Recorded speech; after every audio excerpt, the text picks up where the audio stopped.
All right, ladies and gentlemen, welcome to the Left Wing. We are joined by the fabulous E.K. Powell from What's Good in English. What's going on, man? Oh, nothing much. I'm just here to have a good time. It's actually my birthday, by the way. Hey, happy birthday, EK. You do anything special besides come on our show and grace us with your presence on your birthday? I am trying to beat the Unk allegations, but I can't beat those no more. We had a discussion, John, about Unk something. Do you remember? We had a whole talk about being Unk or something. I can't remember, but John and I are having a discussion about it. Yeah, no, it's not something that white people don't have unks. Like we have uncles, but like we don't use that term. But it's like one of those terms. I'm like, this is an awesome term. Like it's a great term of endearment. I remember what it was now. John was saying, like in white families, like I have my Uncle Charlie, my Uncle Mac. But he just calls them Charlie and Mac and has since childhood. And I was like, oh, that's odd. I mean, as adults, people do that. But as I still call them uncle or whatever. But even as a kid, you still do that. That was pretty surprising to me. We're like little kid. It's like, like Uncle Timmy. But like, once we were, just real human beings. Timmy. Grown men of 8 years old. Tim, what's going on? What about you, EK? You ever run across that? Yeah, so all right, so I had an uncle that was 1 year older than me. So, and like he was the only one that was insistent. He was like, no, you can call me uncle. Yeah. Like, bro, come on, dude. Oh, like, weird. Yeah. But like me, so like I am the oddball in that like I usually just use whoever's name. Or I would some people had nicknames and stuff like that, so I just call them by their nickname and stuff. Like some people I did, use the uncle, aunt with, but like it really depended on the person. EK's honorifics are not in his thing. He's like, no, if you have a given name, I am sticking with it. Yeah. So I was the oddball. I'm gonna admit that like I was the oddball. Like none of my friends did that. I don't know how I got away with it, but I continue to get away with it. It is weird when you have an uncle or an auntie who is around your age. So I had an uncle who was like 8 or 9 years older than me, I think. And I have an auntie who's 16 years older. They're the closest ones to me. But it was weird because like my uncle, we were both kids. He was 15 and I was like 6. And we'd be running around, playing together and everything. So that was kind of odd. But I've seen times when the nephew or niece is older than their uncle or their auntie, and that's gotta be fucked up and kind of strange. Like, I'm certainly ain't calling you uncle or anything at that point. If I outrank you, I am not referring to you by uncle or auntie. That's kind of weird, but I don't know. You run across that, John? No, I haven't. Conversation stopper. There we go. All right, so there we go. Yeah. John's like, nope, sorry, got nothing for you. All right. Well, speaking of things people don't want to talk about, hey, there was an altercation at Arlington National Cemetery this week. TJ, you want to fill us in on the details of this? Honestly, a plot line from Veep. I've never seen Veep. I've heard a lot about the show and that it really fits well with our current political climate. But I feel like I should watch it just so it is so people know what I'm talking about. But all right, I'm going to share this CNN video right here and just to catch you guys up with everything that went on because they describe it pretty damn well. Today, the United States Army issued a forceful rebuke of former President Trump's campaign over an incident on Monday at Arlington National Cemetery. NPR broke the story about a verbal and physical altercation after a cemetery official tried to stop Trump's team from taking photos and video in Section 60, where recent U.S. casualties are buried. CNN Pentagon correspondent Oren Lieberman is with us now on this story. What's the Army saying, Oren? Brianna, this is a fairly remarkable statement coming from the Army, not only because they hadn't weighed in until this point, but also because of what they're talking about here, a rebuke of a political campaign and of former President Donald Trump. This is not somewhere the Army often goes. And the Army also made it a point to stand up for their employee who was involved in this incident. Now, the statement itself doesn't mention Trump or the campaign, but it clearly references an August 26th ceremony and a subsequent visit to Section 60. That's exactly what Trump was doing there earlier this week. The statement goes on to say that Arlington National Cemetery made clear to the Trump campaign federal laws governing these visits, Army regulations, and DoD policies here, which clearly prohibit political activities on cemetery grounds, according to this statement. As the employee attempted to ensure adherence to these rules was abruptly pushed aside. That's a key moment here. Then the Army goes on to say that once this incident started, the employee backed away from there so as not to create a commotion or any kind of larger incident at Arlington National Cemetery. The statement goes on to say here, and I'll read this bit, the incident was unfortunate, and it's also unfortunate that the Arlington National Cemetery employee and her professionalism has been unfairly attacked. Arlington National Cemetery is a national shrine to the honored dead of the armed forces, and its dedicated staff will continue to ensure public ceremonies are conducted with the dignity and respect the nation's fallen deserve. So again, a remarkable statement there, first for its rebuke of the Trump campaign, and then noteworthy that the Army is standing up for its own employee. Some of those on the Trump campaign had suggested she was a, quote, despicable individual and might have mental health issues. So you see the Army standing up for the professionalism and the work of the employee there. It is worth noting the Army considers this matter closed because that employee decided not to press charges stemming from that incident.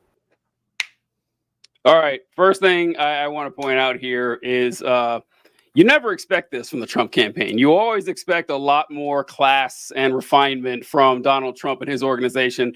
And I didn't know this until I watched that video earlier, that what do they call the employee at the cemetery? A despicable person with mental health problems. I was like, that you wouldn't think they could drop any lower, and they keep getting grosser. Now, my thoughts on this, I like how I'm going first. You're not tossing anybody that's going right into it. But my thoughts on this, I've been doing was that.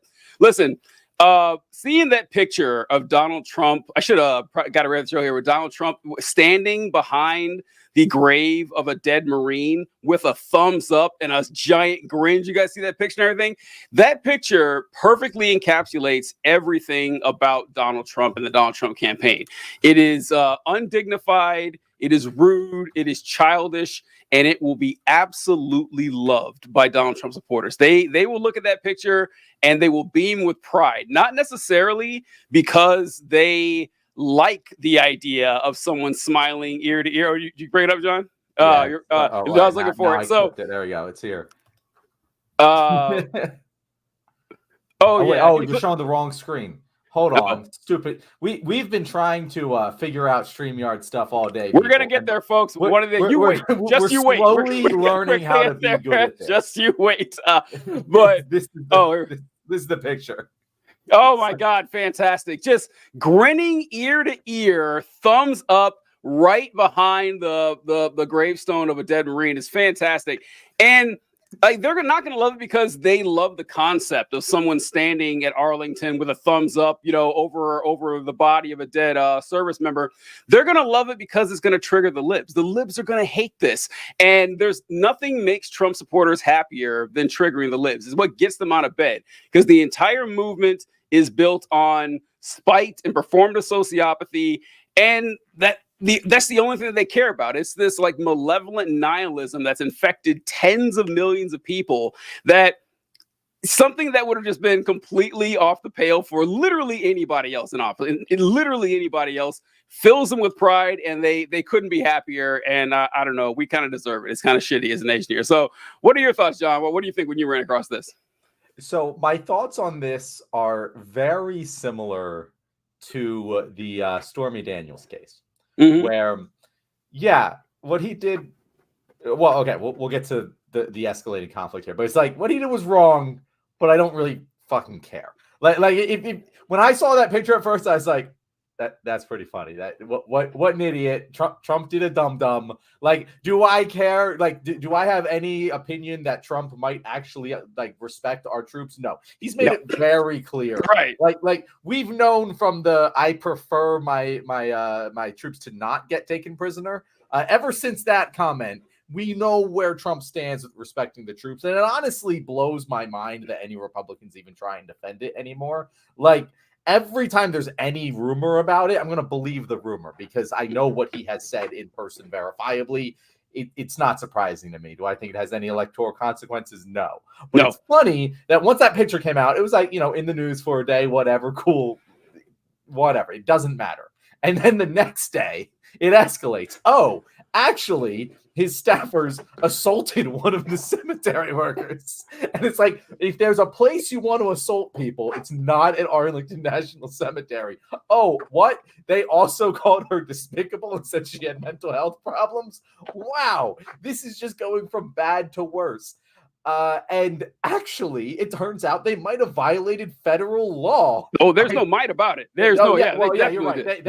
They did it. They violated federal law, and you can't film at that cemetery unless there's actual like permission. And you can definitely not use it for campaign purposes. Like, it is just an escalation that none of them saw coming, and I think it's just hilarious. Because even that picture, TJ, it looks like they shot the soldier dead and were standing over It like, his does. hunting trophy. That's what Yes. that picture looked like. Like, who thought?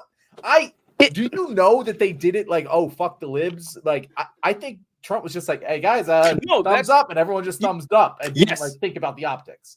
Yeah, because he always does that. In Trump's pictures, like he Yeah, does he the loves thumbs up thumbs thing up. all the time. And so he just went to normal mode and everyone did like monkey see, monkey do, and they Mhm. followed Trump right there. But when I saw it, it reminded me of that meme with the guy squatting in front of the grave and doing like Yeah, that. That's what he it did reminded me then. of. It was like he was shitting on him. He was like, oh, that's right. I'll wait for EK here. Go ahead, EK. I'll let you go before I go back This again. is like this is like a cross between like Veep and like the influencers in the wild like account for TikTok, because like basically Trump just one-upped all of the annoying influencers that do shit like go and film a little dance video in places that they're not supposed to film dance videos on, or climb up that pyramid in Mexico and do a little TikTok dance at the end of it. But just like now you just broke a federal law. Like you went all the way there. It's like, all right, let's make content out of this. And it's like, you should have known. They told you it was something that you should not have done. You did the thing anyway, and then you made a damn TikTok video out of it. Like this, he just stepped over everybody. Oh, you thought influencers were annoying before? Like, check out what I'm gonna do now. So, like, yeah, and like, back to your point about doing it to own the libs. Like, if people were smart, like liberals would just not say anything about it. Let the army handle it. Let the army 100% handle it. Let them be the voice of reason in this. Step out of it, because then it's like, hey, even the army was like, your boy is wacko. Your boy is misstepping. What has been fascinating about this is how quickly MAGA turns on the fucking military. Like, John, like what you mentioned, when he said that shit about John McCain, everyone kind of held their breath like, whoa, you can't say that. That's just not a thing anyone is allowed to say. Didn't even dent nothing, not a scratch when he said that. Or when he said that the war in Iraq was a mistake, no Republican has said that up until that point. Like, up until Trump in South Carolina, no one had the balls to say that, yeah, Bush fucked up taking us to Iraq, and Trump came right out and said it. And the suckers and losers thing, the constant shitting on the military.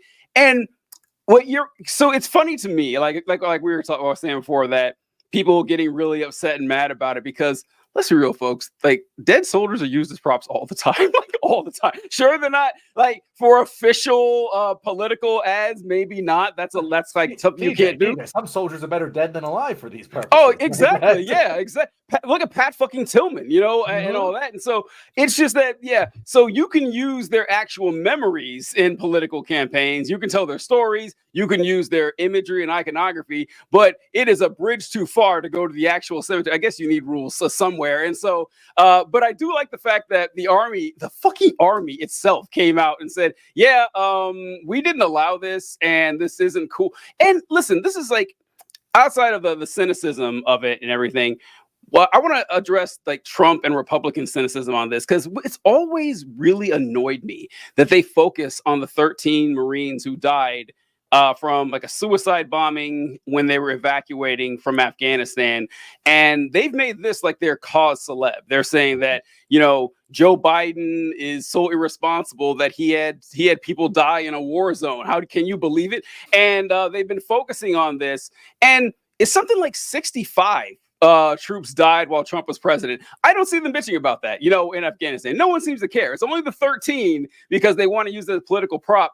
And, yeah, it's politics. That's what they're going to do. But it's just so disingenuous. It just annoys me. I mean, the whole story is much ado about nothing because only people within the, this bubble really care about the 13s. Like, they don't actually care, most of them. No, not at all. Like it's a political prop, but like the country in general, like we don't care about foreign policy.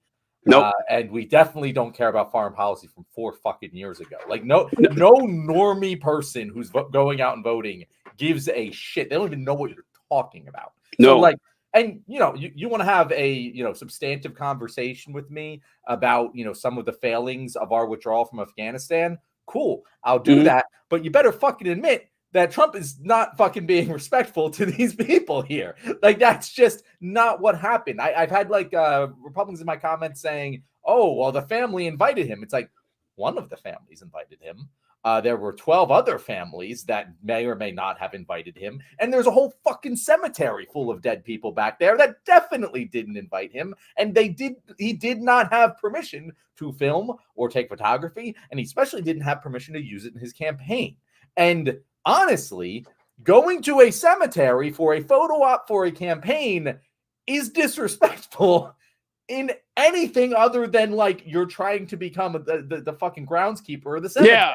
Yeah. Like that's just not something that like a good respectful human being does. And if we can get past that, we can talk about the dead soldiers, guys. But if we can't agree on that basic premise of decency, I don't think you're acting in good faith.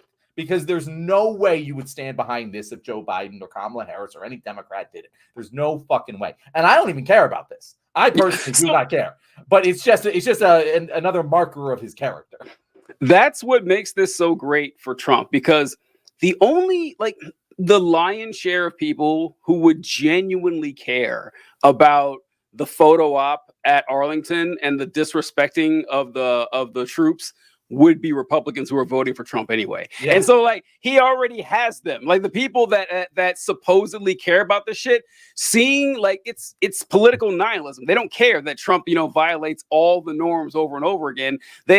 I don't think Trump's goal was to trigger the libs. Like, I don't think that was his goal, but the effect is going to be that way. That his supporters are going to say, "This is great. Look how great our leader is." And, "Oh, isn't it fantastic? The libs are so mad about this." I don't know. That's my thoughts. Any closing thoughts on this one here? I mean, this fun, lighthearted story. Like his supporters are the same ones that, were chanting "lock her up," with like against Hillary, but then wanted to burn down the FBI right now because they went after Trump, or, talking about how much they love police up until January 6th, and the police were there like policing correctly and like, hey, these cops are all corrupt and they need to like it's nothing. Like he already has their vote. He can do what he can shoot a person on Central Avenue in the face and people will still vote for him, or whatever that quote was. So like it's such a non-issue that it's just like, dude, whatever. Okay, there's other shit we can talk about. There's other fucked up shit that he's gonna do between now and November that's gonna make this just be a huge blip. Shit, has he done anything yet today? Today still has a few hours left in it. It's the same folks who are bitching about gas prices and groceries and how they can't afford to buy a house and rent is too high, who have spent my entire life saying, if you can't afford to pay your bills, you're a lazy piece of shit. Stop waiting for the government to come along and save you. Pull yourself up by the bootstraps. But now that, a Democrat is in office, they got the boo-hoos because they can't afford to pay for shit. Like, which one is it? The lack of principles on these folks is just, it's staggering to me. I don't know how we put up with it. All right. Good cut there. TJ, I won't do a little small talk. I will be right back. I wanted to bring up something John said about what was it? About them. Oh, John. Oh, he just dropped out on the stage. But people talking about things from 4 years ago. Isn't it weird whenever you see Republicans like on stage or in rallies and stuff, and they go on these big rants about COVID lockdowns, or they start, like shooting off the mouth at vaccines and everything, or like Afghanistan, like John was talking about. It's like, who's voting on this? No one is going to be voting in November based on shit from 3.5 years ago. Not a soul, not a soul. I mean, it's gonna be like the issues people are actually gonna come out to the polls on are like abortion and the economy, and really that's it. So it's like, why are you bringing up old shit? You know, it's like, I said something 4 years ago. I'm on the ticket. What you gonna do? Like, it's really sad. I don't know who they plan on motivating to vote. Is like, remember 4 years ago when we had that lockdown for 3 months? Weren't you upset about that? Don't you want to vote, more now since that happened? I don't know. It's just weird. I guess it's like the RFK cranks or whatever about vaccines and everything. Maybe I can see that motivating them, but your average person isn't going to be moved on anything like that. I don't know. Same with Afghanistan. Nobody's voting on Afghanistan. It was so long ago. No one gives a fuck anyway. We lost over here. Who's Tree Stop says my aunt is 7 years older than me and 10 months older than my brother. Oh wow, right there. And they don't even care about their own sensibilities when it comes to triggering the libs. They don't. They don't. Yeah. It's just a soulless political movement. I mean, say what you want about like the Bush era Republicans, like the Christian neocons, whatever. They did have some sort of semi-cohesive ideology, but now with Trump, it's like it doesn't really stand for anything at all. It's I don't know. But it is destroying the party. I'm happy to see that. Yeah, this is kind of like the end result of it, because they reshaped the party. Like, this is the Republican Party now. They got all of the outliers out, and that allowed them to, do some stuff that they shouldn't have been able to do. And like, now the party is where now the Republican Party is the Democratic Party. Pretty much. Yeah, Go ahead, John. It is weird how like I don't know what happens if Trump loses. I do not know what happens to this party. I can't wait to find out. Can't wait, because he's going to run again if he's alive. You think they would nominate him a fourth time? I don't know if they would, but he's going to run. And him running fucks everything up either way. If he runs, it's actually hard to see him lose if he runs. Exactly. I wanted the whole party to coalesce around one other candidate. And the Republicans aren't good at that. Well, I mean, they tried that with DeSantis. DeSantis was supposed to be their guy with that, and it didn't go anywhere. Like it's just hard to find someone who can candidate, TJ. A real candidate. Found someone with, I guess, some skill and charisma. I guess it could work, but man, it's like they would have to beat the team or the energy Trump's put together over 12 years. That's been kind of difficult. Did you guys see this post that Trump shared on Truth Social? And it's a picture of Hillary Clinton and Kamala Harris. And the retweet that he had a guy write, funny how blowjobs impacted their careers differently. And like that's on Trump's actual Truth Social account. Like Trump retweeted this. Let me see if I can pull up if it shows the. Yeah, right there. Yeah.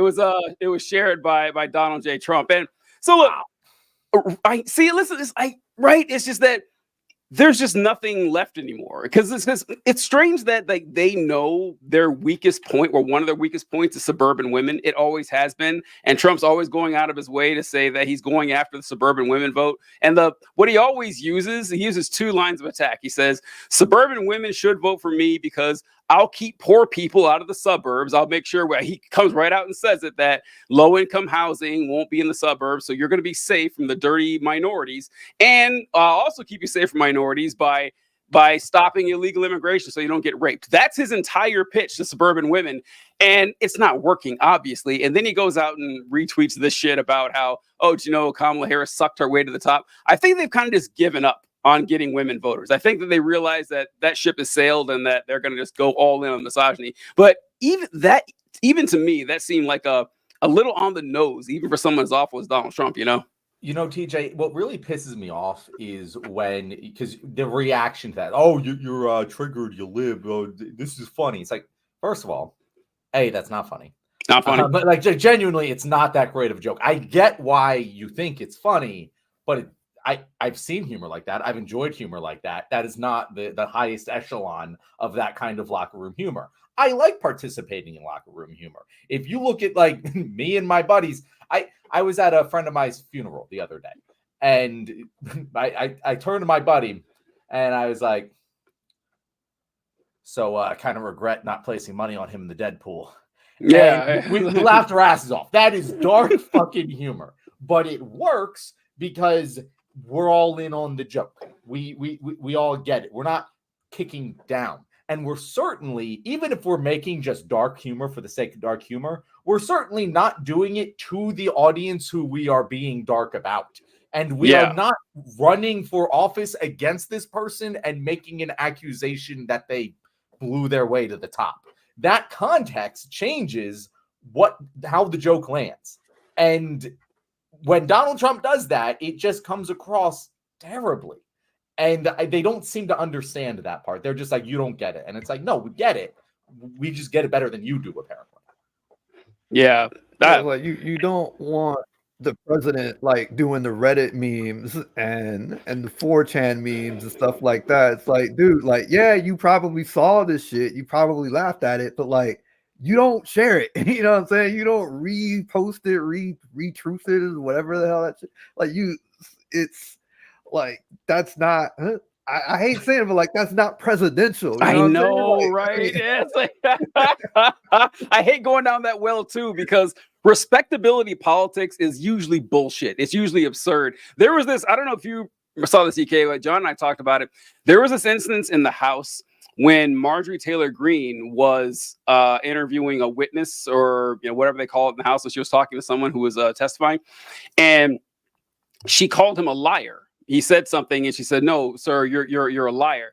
And then they like swung the gavel and they said, "We need to strike the record from the statements from the gentlelady from Georgia." And she said, "What are you talking about? So you can't call people a liar here." I said, all right, Marjorie Taylor Greene, fuck her. She's terrible. That's bullshit. If someone tells a lie, you should be able to say you're a liar. Like, there's no reason that you shouldn't be able to say that in Congress. I was the only time I've ever been on Marjorie Taylor Greene's side. So yeah, a lot of the respectability politics is nonsense, but Trump does just push it. Like, there's no, like, there in a political campaign, I do not want to see somebody retweeting a picture and an image suggesting that my opponent, my female opponent, it blew her way to her position. It's like, no, we are better than that. I mean, we should be, at least. I don't know. It's kind of absurd.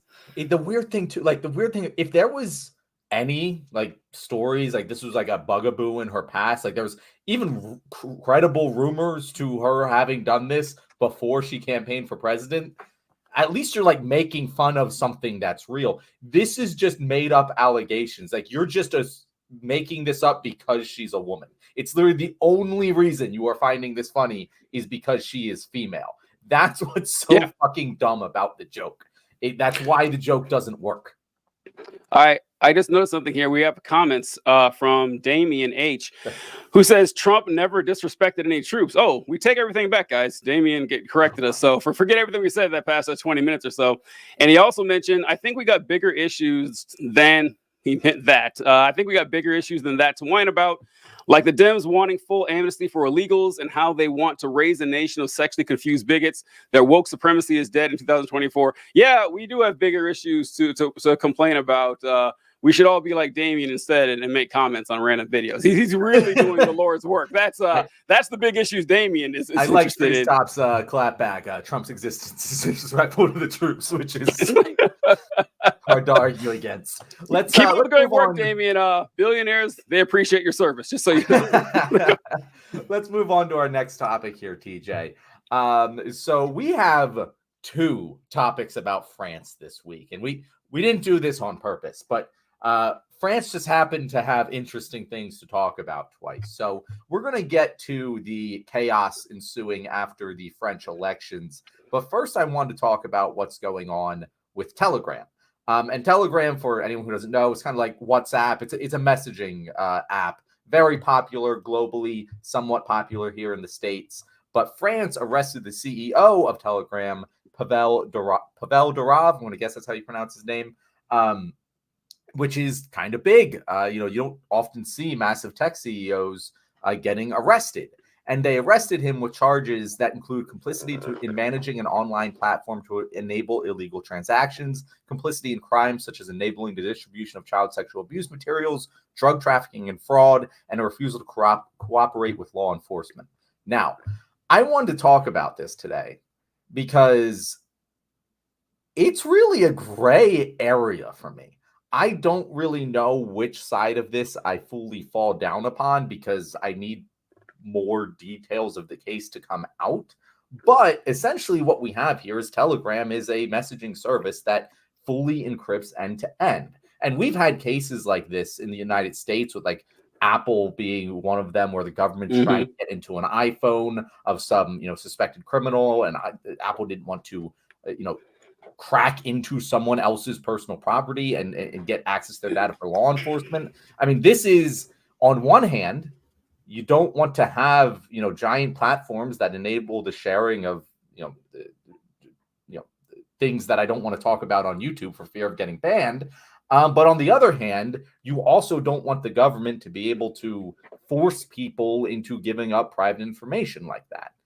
And it's a really hard line to straddle. And France is, in a very French fashion, just cutting off the head here and taking down the CEO, which I think is also like, are you responsible? Because it's almost like arresting the CEO of Louisville Slugger because someone used a bat to kill someone. Like, is that really the line of responsibility here? I don't have a strong stance on this. EK, I'm going to throw to you. Convince me one way or the other. So, on one hand, it's kind of like a play stupid games, win stupid prizes thing. Because if you want to have, an app like that, encrypted end to end, not cooperate with, police at all, and that's your thing, and you want to run that publicly, that's going to invite a certain type of individual. You're going to get your traffickers. You're going to get the drug stuff. You're going to get people talking about crimes. You're going to get all of that illegal stuff. They're going to flock to that because it's like, oh, okay, cool. This is a safe haven. If you want to run that publicly and not cooperate with police, you are going to have issues. If you want that, you can't have it both. You can't have the upfront public business. Oh, I have a business. I'm doing all this other stuff, and my business is capable of all this illegal shit. Or you have to end up doing something like the Silk Road, basically, where that was underground. Yeah, people knew about it, but the people who knew about it were already heading down that direction anyway. It's like a word of mouth thing. It's not public. You can't get it from the app store or something like that. You don't have to worry about the content moderation, whatever, because it's already illegal, and you're just some shady dude that's trying not to get caught. You can't blend, those two things together and have it be, the WhatsApp, which is ultimately going to be used by criminals. So you have to have some sort of moderation. You have to have something where it's like, hey, man, it's some pictures being shared on your thing. We have verifiable evidence of this. We've infiltrated such and such group, and you need to help us. You can't turn that call down by the police department. I mean, it's going to have repercussions for you, especially in Europe. You could probably lawyer your way out of that in the United States, but over in Europe, they have much, harder, they have really good laws we should have over here about protecting people's privacy on the internet, and what you can and cannot do and everything. So I see what you're saying as well, John, where it's this is the CEO of the company that's getting that's getting raked over the coal, getting arrested for that and everything. But at the same time, you got to either go all the way illegal or cooperate with the proper authorities to make sure that crimes are not perpetrated on your application. EK is you can't be half a gangster, Pavel. You can't do it, man. You got to go all the way through. So ain't no such thing as halfway crooks, man. No halfway crooks, man. 30 years ago. So when I first heard about this, I didn't realize John suggested the topic, and I'd seen thumbnails and stuff at it. I didn't know who this guy was. I saw that he was a billionaire who was arrested. Now, billionaires don't get arrested terribly often. That's kind of rare. It's one, they're super powerful. Two, it's kind of a waste of time. They're just going to buy their way out anyway. So when I see a billionaire get tossed in the slammer, my first thought is child porn. That's my first thought. Like, this guy definitely got caught with because that's pretty much what it would take. And it wasn't that, but it was kind of that. And it kind of goes to what you were saying, EK, is that if I'm going to, let's say that you're going to create an app and your goal, like you set out, like your North Star is, I'm going to make a child trafficking app. That's what I'm going to do. I'm going to make a child trafficking app that, is going to be able to actually be publicly disseminated. What would it look like? Well, if it looks like the app you created, you can't be surprised when they treat you like that, right? I mean, they're not saying that's what it was for, but it would look a lot like what you made. Now, with this dude, a few things that stood out to me is he has Russian, Emirati, and French citizenship. I think he's a native Russian. And he applied for French citizenship, which is how he got arrested, because he was under French jurisdiction since he was a French national. That's how they were able to get him. And I thought that was like, oh, that's pretty. I want to know why he applied for French citizenship. Like, what was so important to him that, this Russian billionaire needed French citizenship at all? Because it came back to bite him. I thought that was pretty funny. And what you were saying, I think John mentioned it, how the French, of all places, France. When I first started doing the show with you guys, one of the first topics we covered was the French government last year, probably this time last year. They had passed a law that allowed judges to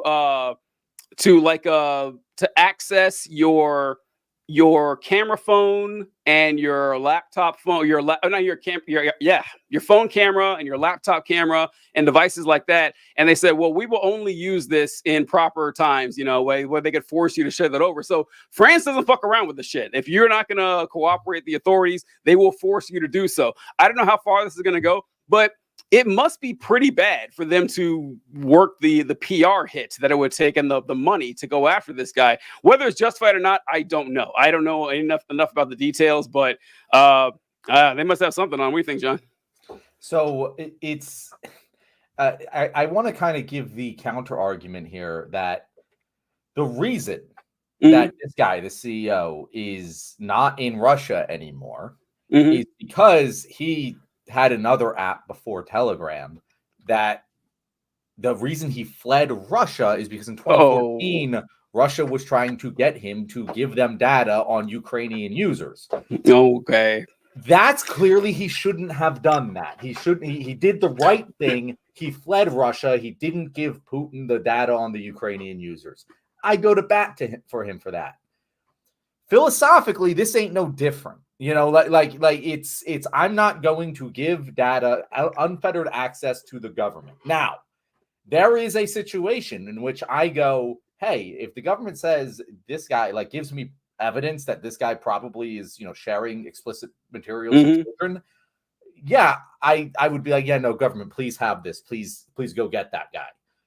But if the government's strong arming and we want all of this data and you're not giving it to us and that's why we're arresting you, I kind of got to be on his side here, which is why I feel so on the fence about this issue, because it's a really, really, I hate, it's not a slippery slope, but it's the details and the nuance really matter when it comes to this, because we've already seen how this situation with this same guy can be abused. The government can abuse their power and authority over this kind of thing. And we've seen, I don't know about France. I'm sure the French government has done many, many terrible things.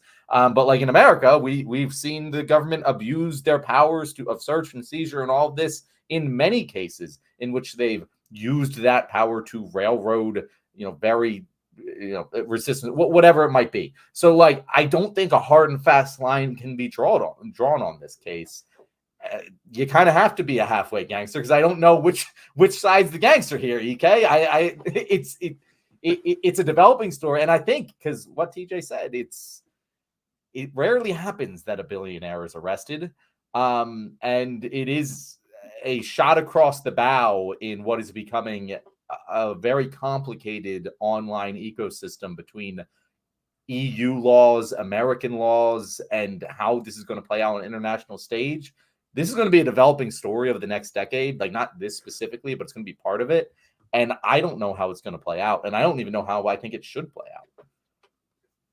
Yeah, it's like there needs to be some sort of like happy medium in between all of this. Like I think the US government gives out people stuff way too willy-nilly. Like I wouldn't mind seeing a situation where it's like, okay, we suspect this on these users, and you go to that company, like you have like a couple of law enforcement individuals go directly to the company. They set you up with a laptop that's like, all right, cool, you can look at these specific accounts, like, you know, and their data from like this time period to this time period, and that's it, to try to prove whatever you're trying to prove. But like just straight up giving law enforcement a key, or like having them just with ready access to get all of your stuff, like, yeah, that's not good either. I mean, it'd also be interesting to see if a few billionaires avoid France, like while this whole thing is going on. Look, all right, John, when you said that he was chased out of Russia for the same thing, I lost any and all possible sympathy I could have had for this fucking loser. Like, because look, man, you should have learned your lesson that time. Like, that's when you learn your lesson. Because I gotta tell you, if I'm a tech billionaire and I'm crafting an app that I know people are going to use for nefarious reasons, I can stand behind my principles and my morality, and that I have this vision of non-government interference. Fine, whatever. You know what people get. They use it to buy drugs and share explicit images. You know that's going to happen. And I got chased out of Russia for them trying to interfere with this. I tell you, my next step would not be establishing citizenship in a first world powerful European nation. That is not what I would do, okay? If I knew I was going to continue doing this, I am getting Somalian citizenship, Estonian citizenship, Nepalese citizenship, like anything, like any place where the government is weaker than I am as an individual. That's his own goddamn fault. You have billions of dollars. It doesn't matter where you actually live, but if you want a citizenship, be the citizen of a government that can't fuck with you. So no, this guy gets whatever deserves whatever he has coming to him, because like for his own stupidity. He's like of France of all places, like a place that has a history of cracking down on the aristocrats and shit. Billionaires are not smart people. They're not smart. We've gone over this many times, but this guy should have seen this coming. No sympathy whatsoever. Russia, I didn't know that he was chased out of Russia for this shit. What a goddamn moron. I didn't know that at all. That's so funny. Oh. All right, wonderful. And I just want to say hi to our viewers on Instagram. This is our first Instagram live stream over on my Instagram account. We got a couple over there, so welcome. I wish we can't see their comments on here, which I thought we would be able to, and it really sucks that we can't. So sorry we're not interacting with your comments as much, but we are going to be doing this every Thursday. We have been doing this every Thursday at 6:30 on. Subscribe to The Left Wing on YouTube and comment there if you want us to talk about it. Also, don't feel too bad. Most Thursdays we ignore all comments. So actually, this is kind of out of character. We've been going. Wednesday is our Q&A day. That's when we talk to comments. We might get to them then on Wednesday if you're good. John and I will go ahead and decide to do that. God, John, that blew my mind. I didn't know that happened to him in Russia. That is so funny. I just that's on you, man. That is completely on you if you can't figure out that this is how this game is played. You're a fucking billionaire, man. I don't have much sympathy for a billionaire here. I'm sure that his life will still be a trillion times better than mine, no matter what penalties he serves for this. They got him in the Goodfellas prison, where they're like cooking the Italian food and having the wine delivered to them and everything. That's the best that he'd have going for them. I like when prisons garlic so it melts in the fall. You know what? I've tried to do that so many times, to cut the garlic so thin that it will melt in the pan with a little bit of with a little oil. I can't get it right. Also, from that scene, get a razor blade, I guess. Yeah, you gotta get a razor blade. What did he say? He said something in there. It's like we had wine, meat, and I thought he said a meter of fish, but he says, do you guys remember that where he says Oh, he says a meat or a fish. But for my whole life, I thought he said a meter of fish. And I was like, what is a meter of fish? Is that some sort of food measurement? But my whole life, I thought, anyway, that's how stupid I am that I can't catch what I'm saying. I thought he said a meter of fish, but I don't know. I was always kind of jealous of that. And another thing with prison, conjugal visits are interesting to me. I remember reading Isn't about that a weird thing. It is it's weird. So weird to me. Yeah, it's so strange. And I saw this thing about so with Charles Manson, with the Manson family, you had Charles Manson and you had Tex Watson. Watkins. They were the only two men. And then you had like 8 women, I think, that were involved here. And Tex Watson went to jail for the murdery thing. And he was set to go to jail. He went to jail and he was given the death penalty. But they still allowed him to have conjugal visits, I think. And so he had a kid like out of prison. So not only are we probably still living with like Tex Watkins' kid, but also the kid of a woman who thought it was a good idea to have a kid with Tex Watkins. So I don't know. I'm just saying I would keep my eye on that kid. If I were law enforcement, I'd be watching them every now and then. You don't know what's going to end up, but it's kind of wild. That is a weird concept though. With the conjugal visits, I agree. It's always been odd to me. Never understood it. All right. Kyle says "hi guys," and I'm assuming he means "hi guys." So Hi, Kyle. Hi, Kyle. Anyway, let's move on. Sorry, real quick. EK, did you see that? Oh, he probably can't see it. Treestop said, "Is my man EK drinking a tall boy on stream? What a guy!" So, John, you didn't catch this one, EK. You weren't at the desk yet. EK had it backwards, and he was drinking it backstage. And he said, "Oh man, on camera, it looks like I'm drinking a beer." It's so funny. Someone pointed that out. Google, if you're watching, as you can see, it's clearly an Arizona peach tea. It's not the hard kind. That's so funny. All right. So, guys, France has had an interesting couple of months here. If you guys remember, we all thought, the whole world thought, that the far right party in France, headed by Le Pen, was going to take over control of France, similar to how the far right fascist movement in Italy took over the government there. But then, with a 48 hours before the election, essentially, all of the different far left groups, and not even far left, just progressive left groups, got together and formed a coalition that ended up winning the election, at least a plurality of seats in, I forget what it's called, the French parliament, right? And that was a huge win for the left. Like, that's our number one knock against us, is we can't organize, we can't get together, we hate each other, we'll never win. And it's actually one of the reasons a lot of people thought President Macron called the election, because he thought that there's no way the left would come together and win. But it turns out they did. And I'll tell you guys, if anyone watching this isn't very familiar with, progressive politics, left-wing just rhetoric and ideology, it's very common for people on the left to say that liberals will side with fascists before they side with leftists. And I've always been kind of skeptical of this, because I've always thought, hey, I know people in my life who are liberal moderates. I don't think they would side with fascists over siding with myself, because they seem like relatively cool people. But we're seeing it play out before our eyes, because Macron and his party, we can basically, they're the Democrats for Americans watching. They're your Joe Bidens of France. And they could just decide, hey, we're going to form a coalition with this far left group, which is, a lot of people, which is really funny, because the Communist Party in France isn't even the farthest left party. There is another party in this coalition that is apparently farther left. And I don't know. I don't even know how they got there. But, they could just side with them, say, hey, you guys select the PM. It's your government. We're forming a coalition with you. Conservatives cannot possibly get power. The fascists cannot possibly get power. All Macron and his party has to do is just allow them to lead with the plurality.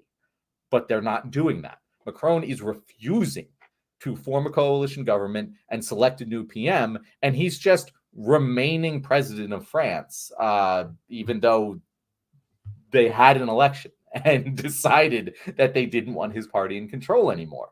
And it is a massive fucking deal in France right now. Now, I don't know how closely you guys have been following this. I can go into some more detail, but I saw a lot of nods of acknowledgement from EK, so I wanted to throw to you first before I get more into the weeds here. Yeah, I looked it up a little bit. So like I guess apparently if they can't decide, it'll go to like a caretaker government and then there will be another election next year, in which case they can get an actual prime minister. But like, you're absolutely right. Like so they found the leftist coalition like basically found someone who like they would name as prime minister. And like I think she wasn't like, I mean, she's a lefty, but like she was clearly not as far left as it goes. She's there, a 37-year-old economist and director of financial affairs at Paris City Hall. Everyone was like, "Oh, we definitely don't want that really far left group, taking power." They're like, "No, we're going to give you a normie fucking leftist," and they're like, "Nah, we're still not going to do it." Yeah, and it's like they go, "Oh, well, we want somebody that's going to, that could also appeal to, the conservative party." It's like, why? Like, why is that's the party that you're trying? Like, so basically, you like you want you, but you can't have you. The people clearly don't want you, and it's like, so I guess the problem is there aren't enough, or there isn't a big enough majority on like the leftist coalition for them to outright name a prime minister. So like it has to go through Macron, and Macron's just being like, just basically throwing a little pity party for himself because nobody wants him, nobody wants his government or his party, and he's just like he doesn't want to give the lefties in charge, which I think. If they gave like, dude, just give them a chance, let them fail. Shit, you wanted the far right people in charge to show the people of France that like, oh look, now you got these assholes in here. Look at how horrible their job they're gonna be. Don't you want us liberals to come back? And like, but when it's the time to do that for the left, is like, oh look, we told you that these lefties are going to come in and they're going to spend all of this money and they're also super bad for France. Give them a fucking chance, bro. Like, let them do the thing. Let them do some leftist shit and let the people decide. But it's like he knows, it's like, oh, actually people might like a couple of the policies that they're going to throw out there at them.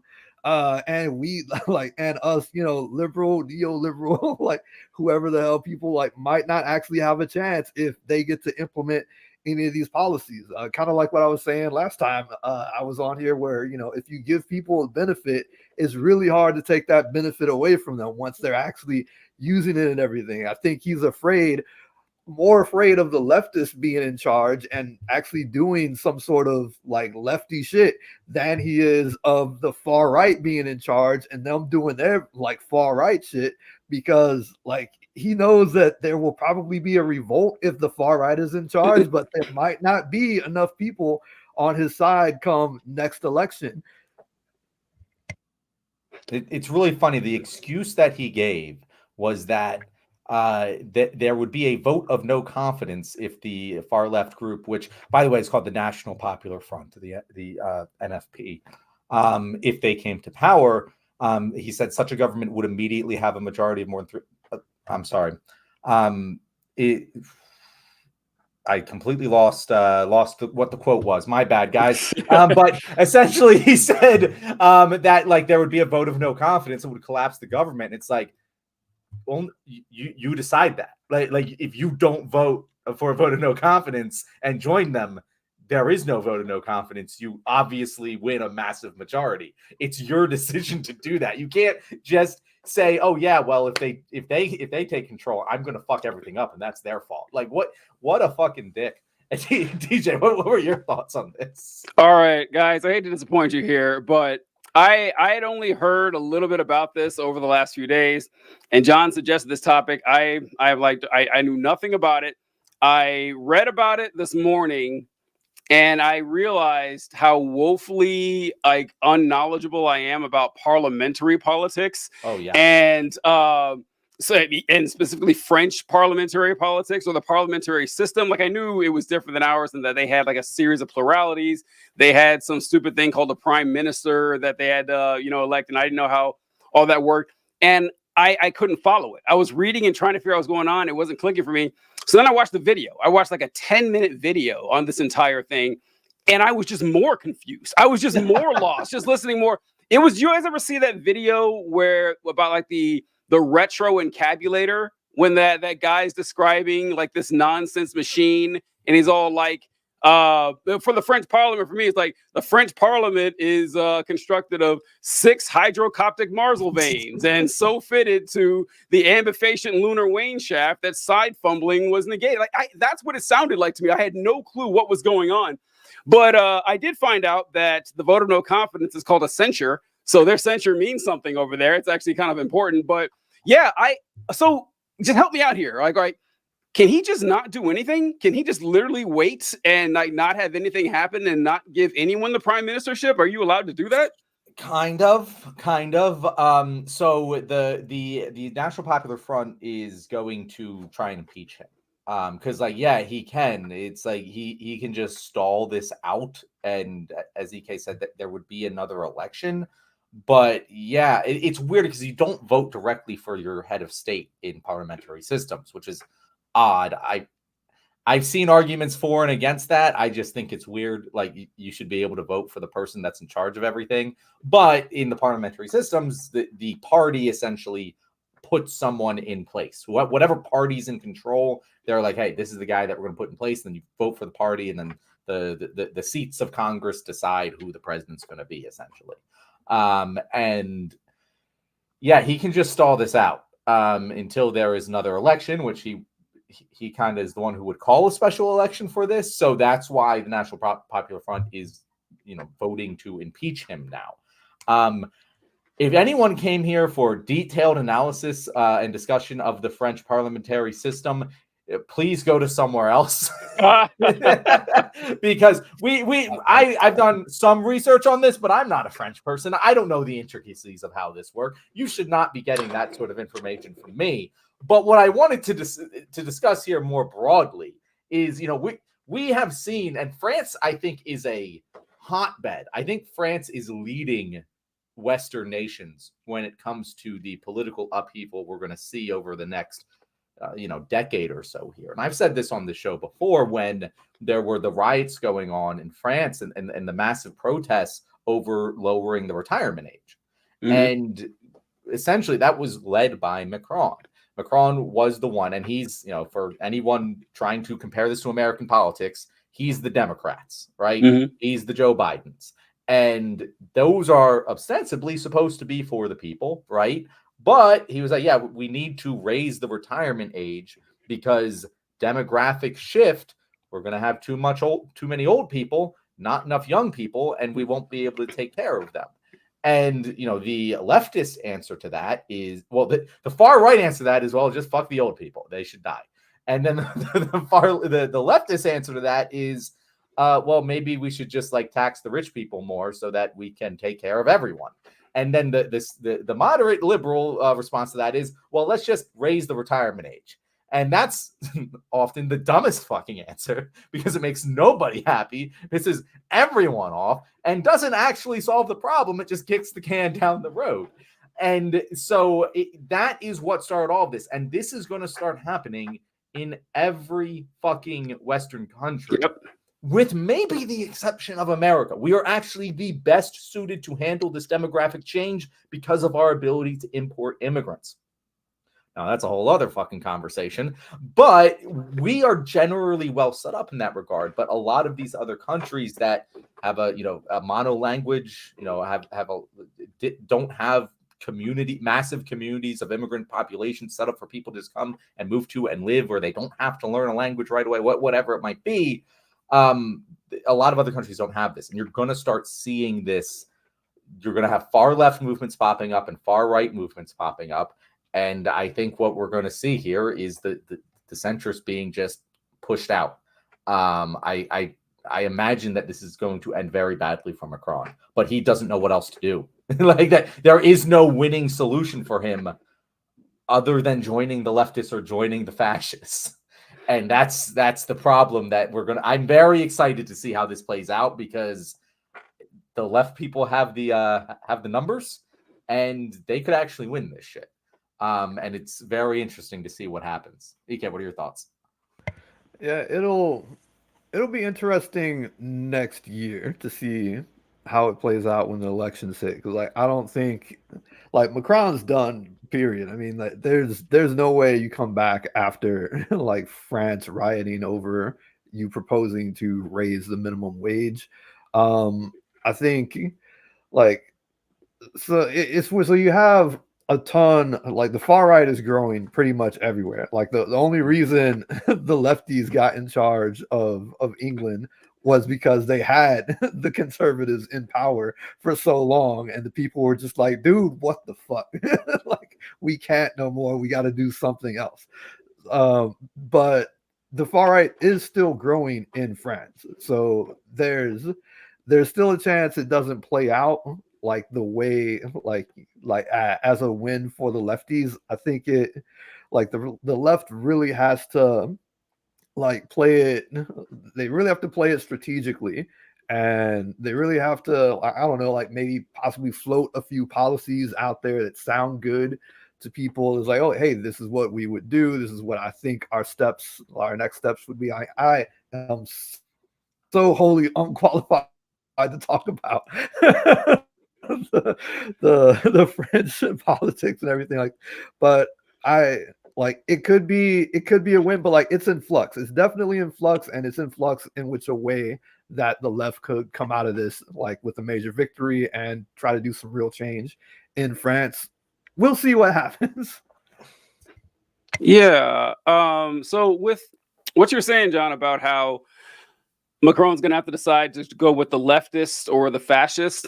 And I mean, I don't have a direct line to Macron, but I would remind him that the fascists had their chance in Western Europe. Like they took their shot at this, and I don't think anybody liked the results. So, just by historical precedent alone, maybe not go back to that well. And I am kind of interested in this global phenomenon that's happening where societies are getting older, like the pyramid of population, where you have the young people at the bottom and then the old people at the top. The pyramid's getting reversed, and you have the pyramid with old people, just a bunch of them, and you have fewer and fewer younger people, and it's already causing a lot of problems nationwide. John, I can't remember, did we do an episode about South Korea and how they were trying to get women to have more kids? I don't know if we had a whole episode on it, but we definitely talked about it. Yeah. So what they were running into, one of the main reasons that we are having a reduction of the population, and every nation is running into this, is that teenage girls are not having kids anymore. And that was kind of like it's weird, but that really is it. For decades, it was common for girls 19 and under to have kids. Now it's really rare. Because teen pregnancy is bad, and so states are trying to like push that the other way. It's like, well, maybe it's not so bad after all. And South Korea is putting forth this measure, or someone proposed it. I don't know if they actually passed it, where they want to send girls to school 2 years before the boys, I think is what it was going to be. And so their way of thinking was that, well, if a 16-year-old girl gets pregnant, it's usually by a boy who's a year or two older than her. It's not usually with a 16-year-old boy. Mm-hmm. So if we put 16-year-old girls in the same class with 18-year-old boys, they're probably going to have a kid. I know, right? It's so fun. This is what capitalism is willing to stoop to increase the population, other than just considering that we may have to change our relationship, the way we consider the relationship between work and money. That'd be really it's cheaper. Yeah, like the links that we'll go to is like, hey, maybe people can get money and they don't need to work. Like maybe that's it. And it's like, I don't know. It's just like it's astounding how depraved people will get when they want to protect this capitalist system. So I guess I can see, if I'm looking at it from that standpoint, from Macron, like you say that he's kind of like an American style Democrat in that system, that he's going to be willing to protect capitalism. And so the fascists will at least say they'll do that, and the leftists, who knows? Yeah. Right. All right. Man, that's why I didn't know a lot about that. That's I've read more about France this week than I have I don't know. I guess it's since the Olympics.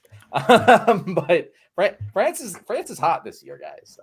I feel like France is hot every year. There's always like some wild shit going on. There's protests or there's riots or there's, scandals and everything. I remember, I think I was in college when this happened. I was reading the story about just what you were mentioning, John, about the retirement age. This has been a big deal for a long time. They've seen this coming for years now. And the story I read was that France wanted to raise the retirement age from like 60 to 61 or something like that. And they burned the place to the fucking ground. They were just like lighting cars on fire, tearing down buildings. Now listen, I was watching this. I was like, that doesn't seem unreasonable. I remember I was reading that. I was like, that doesn't seem crazy. Now that I'm older, I realize, they saw what was coming. You do this once, you're going to do it again. You're going to do it again. You're going to do it. We're going to hold fast. So I get it now, but I respect it. I respect it. It's they embody the spirit of liberté, égalité, fraternité. They love that over there in France. You gotta love them for it. Do we have anything like liberté, égalité, fraternité? Is so good. So good. We got nothing like that. We got God Bless America. E pluribus unum isn't bad. That's pretty good. What does that even fucking mean? From many one. Okay. I like that. Yeah. Okay. E pluribus unum is pretty good. That's what I say in Jamaica as well. Liberty. No. Like the from many one. Like that's. Interesting. Like yeah. Oh, okay. They use in Haiti. They have the Liberté, Égalité, Fraternité. They speak. It used to be a French colony, so that one kind of makes sense. But I do love a good slogan. Like I love a good slogan. What's like in anthems? What's the Canadian national anthem?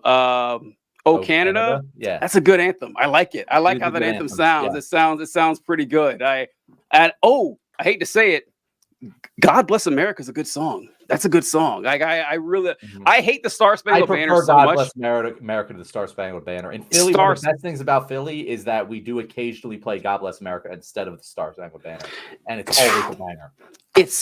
Star Spangled Banner is a dog shit fucking song, man. Like nobody likes it. They pretend to like it because they have to. It's hard to sing. Hitting that high note on Land of the Free is almost impossible.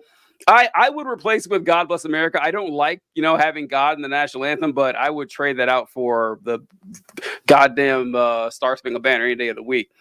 Wait, I got to go back. Yeah, Ben's back, TJ. Ben's back, yeah. So Ben uses his mom's account, EK. If you're wondering why we're calling Rachel Hyatt Ben. So good to see you again, Ben. It has been a while. And he says that Macron will join the fascists. He also says far left movement's growing is good, though. It's true. And Heather says hi. Heather, we always appreciate it. What do we got from Kyle here? Says this is also why Republicans want to ban abortion. Yep. Lower income people trapped in cycles of poverty are more likely to seek abortion and less likely to produce desperate children. Yeah, no, that's very correct, Kyle. Yeah. Incredibly correct. It's also why they're trying to reduce, lower child labor laws because they need to replace their workforce. We can't have, grown ass adults come here from other countries to do it. We need to have white children being tortured. Yeah, man, a bit of contraception as well. Man, the child labor thing has been really insane to watch. I mean, it's been like a steady flow. Every year, 2 or 3 conservative states will roll out, ways to lower their child labor laws and say, well, there was one in Ohio earlier this year, and it said that I think it was like children 14 and up are allowed to work until 10 p.m. on school nights. And they were allowed to, they opened up child labor in construction and demolition jobs. Yeah. I was like, what? I don't, and I posted this and like some girl I went to college with who's a conservative. She's like, well, what's wrong with giving kids a good work ethic? I said, fuck you. Okay. Like this isn't about giving kids a good work ethic. This is about companies exploiting your goddamn children for cheap labor. That's what it's about. Why? It has nothing to do with them lower your wages as well, by the way. And lower. Yes, exactly. It's just, I don't know how they don't see it because once again, I hate to be, like on this paragon of how dare you, sir. I thought there were just certain things we agreed on. I just thought that there were more, that list was longer than it was. And child labor being bad, I would have thought incontrovertible, but apparently not. Apparently that's up for discussion too. Yeah, Oh, wow. I remember learning about it in like high school. You see the pictures of like the kids that used to labor and everything, and just thinking like, oh man, that was horrible. I'm glad we don't have that anymore. We got past that. We're going back. Like, roll back. We want to roll back every single thing except the goddamn marginal tax rate. We can't roll that one back. I felt this about nationalism. I just remember being in 7th grade and we learned about World War I. It's nationism. Oh, nationism. Yeah. Oh, that's right. So EK, I don't know if you saw that, but the co-author of Project 2025, his name is Russell Vought, which is hilarious. That's his name. He was caught in the sting operation where they were asking what he wanted. He said that he didn't want Christian nationalism. He wanted Christian nationism, which I mean, a distinction that's without a difference if I've ever heard one. But I remember learning in 7th grade, they're talking about World War I and how World War I it just didn't need to happen. Like what, 10, 20 million people died for no good reason at all.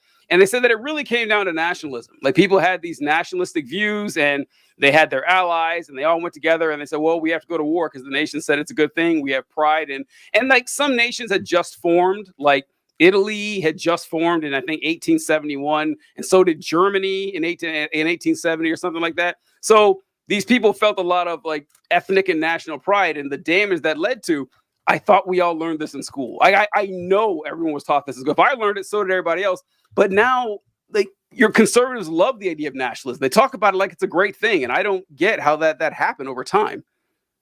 They have to, like, it's they have no choice. They are philosophically. They've it's kind of like, you know, how they've suddenly just been okay with gay marriage. Like, no, they never were. No, they yeah, just decided that they had to say that now. And it's the same thing with nationalism. They weren't ever actually against nationalism. It just became out of vogue to say. Yeah. Like there are a lot of slurs like that they probably want to bring back too. See, they also passed laws that increase the chances of children being trafficked and cut child protective services. Folks, if you ever get into a discussion with a conservative who is talking about sex education in schools and how we need to keep our kids as kids and we don't need to infiltrate their thoughts with all the sex stuff, go right to what who wrote that Kyle said right there, that if you want to stop children from being sexually assaulted, you want to stop teen pregnancies, you want to stop the spread of STIs, sex education is how you do it. And like every available study and metric shows that those decrease the rates of those incidents across the board. And by the way, the earlier it starts, the better your results are. So if you guys actually do want to stop child trafficking and you want to stop child exploitation, kids need to know what's going on, because that's how they do this to kids, because the kid doesn't know what the person's trying to do. And you tell them about consent, you tell them about areas they can't touch. That's how you stop it. But they don't care. Like sex ed is icky, so they can't do it. That's just how the conservatives think about this.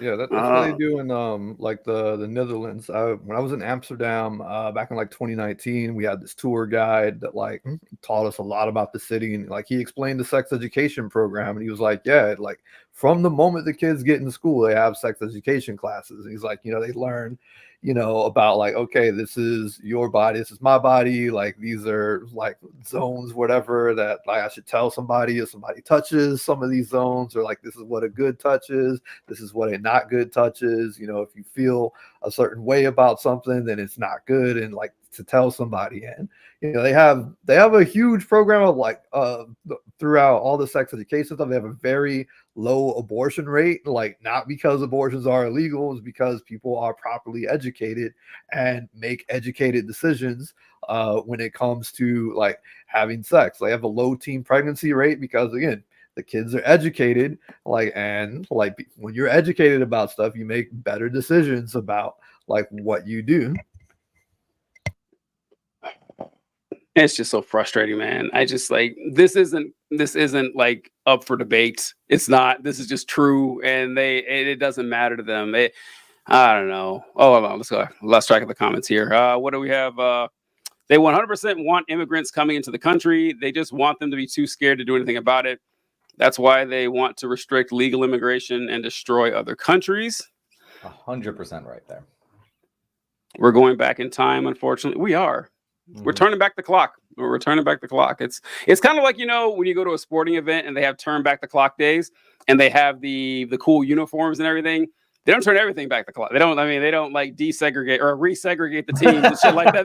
They That'd be draw funny though to like make Right? a point. Like, got lead and sawdust this Thursday. Yes, yeah. Have you ever heard of the third wave? Feminism?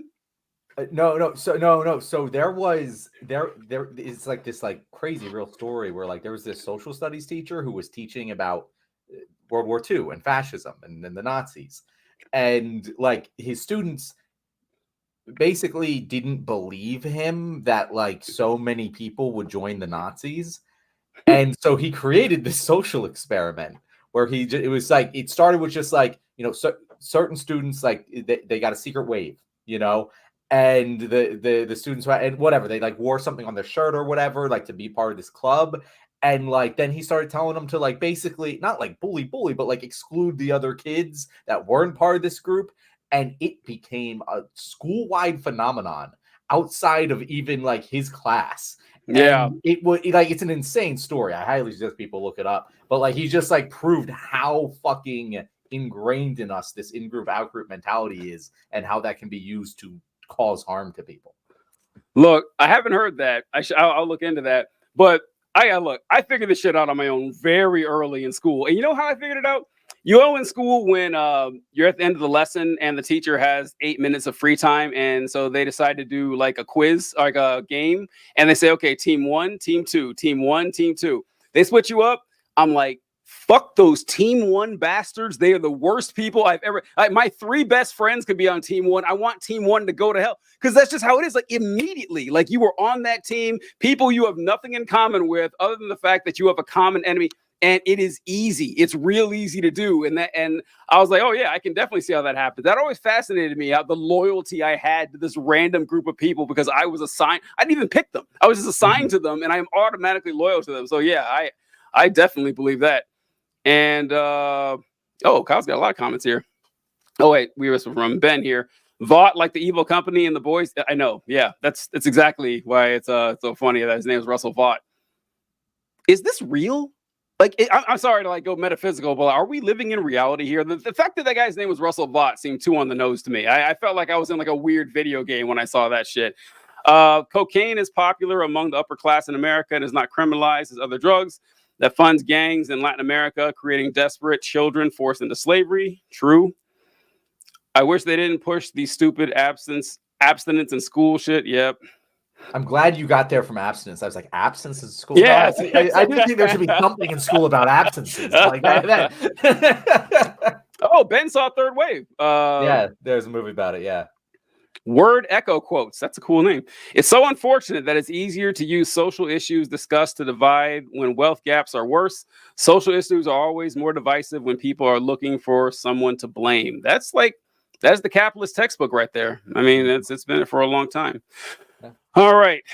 Divisions. Let's go.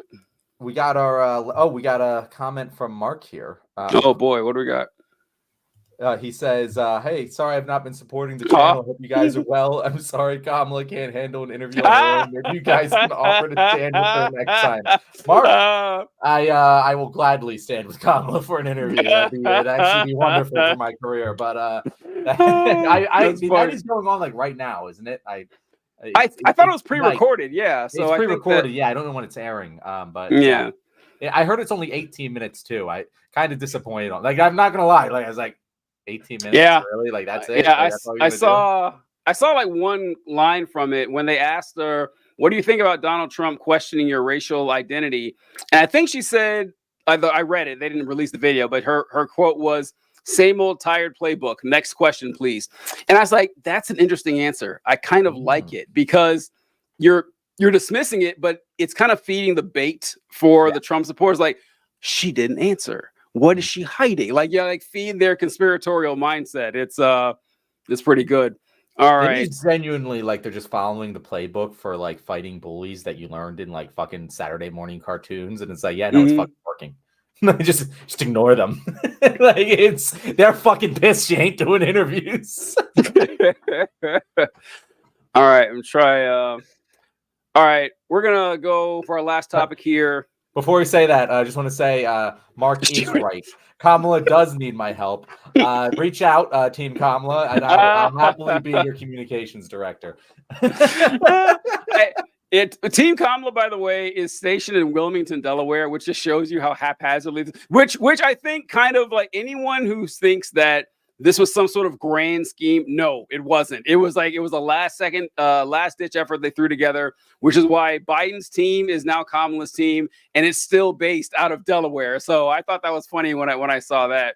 But all right, so our last topic today is going to be about Israel, and I don't know if you guys heard, but so EK, correct me if I'm wrong here, but I was told that the whole reason for Israel's mobilization was the fact that Hamas is in Gaza. Is that true? Am I correct on that assumption, EK?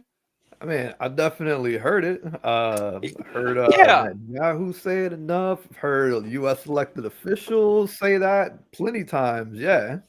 Yeah, that's what I've been told. But I found out that Israel is doing operations in the West Bank, which last I checked, not in the Gaza Strip. I mean, someone may want to correct my geography on that, but I'm pretty sure. So I just want to play this little clip here talking about the operations, and we'll see how this goes. Can we just get your take on how troubling these raids are? Israel's foreign minister describing it as a war. What has been the reaction there, first of all? Well, these are not just raids. It's a huge military operation. It's actually an act of war that is taking place, invading 4 major areas. But not only that, they are invading so many communities and villages all over the West Bank to arrest people.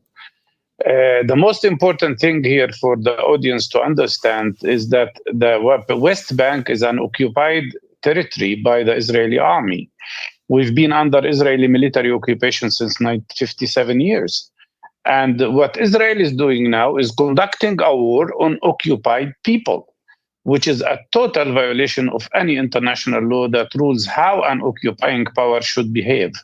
They are using airstrikes, they are using air force, they are using tanks, they are using bulldozers. And what they try to do now in the West Bank is to transfer the acts of genocide and ethnic cleansing that they are doing in Gaza into the West Bank. And that is all done by this Israeli fascist government, which is run by illegal settlers like Smotrich and Ben Gvir, who are trying to destroy the whole infrastructure of these areas. And their goal is clear. Katz, the foreign minister of Israel, has just declared that ethnic cleansing should be conducted of the cities of the West Bank, including these refugee camps. Okay, so what I wanted to draw everyone's attention to was what he said at the end right there, that Israel's foreign minister, his name is Israel Katz, and how he said that he's calling for ethnic cleansing in the West Bank. And so what the Israeli foreign minister said is, well, we're conducting these operations to stop terror groups because, they're all over the place. We have to stop the terrorists. It sounds suspiciously similar to what they're saying in Gaza. And to do so, we need all the Palestinians in this area to leave. Like all the Palestinian civilians, we need them to go. And while they're gone, then we're going to root out these terrorists. And to do so, we're going to conduct airstrikes. We're going to take bulldozers and knock down all the buildings. We're going to tear up all of the infrastructure, which is like a mirror image of what happened in Gaza. And I just for anyone who was questioning, if somehow you were still questioning what was happening in Gaza, was a very obvious premeditated ethnic cleansing and war crime. If you don't think it was, what does this look like to you? Like what if you were trying to do it yourself? Don't you think it would look a lot like this? I'm just curious. Like one, John and I were talking yesterday because what the Israeli government is saying is that, well, this is happening because Iran is getting involved, and Iran is sending, militants down or funding militants in the West Bank, and this is our proxy war against Iran. And we were worried that this could, grow and metastasize into something more as Israel continues its proxy war with Iran. But it could also have its effects here domestically as long as we stay Israel's biggest cheerleader. Like, how do you think it's going to end up here, John?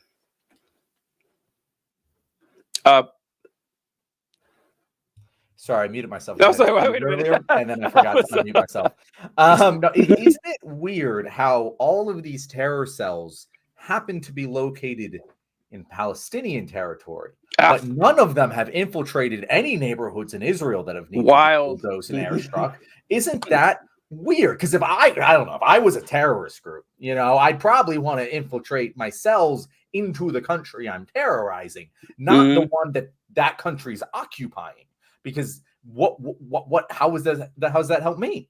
But no, it's just they just happen to be there, TJ. You know, this is the same terrorists that were in Gaza, and they must have escaped Gaza, crossed across Israel, and then ended up in the West Bank.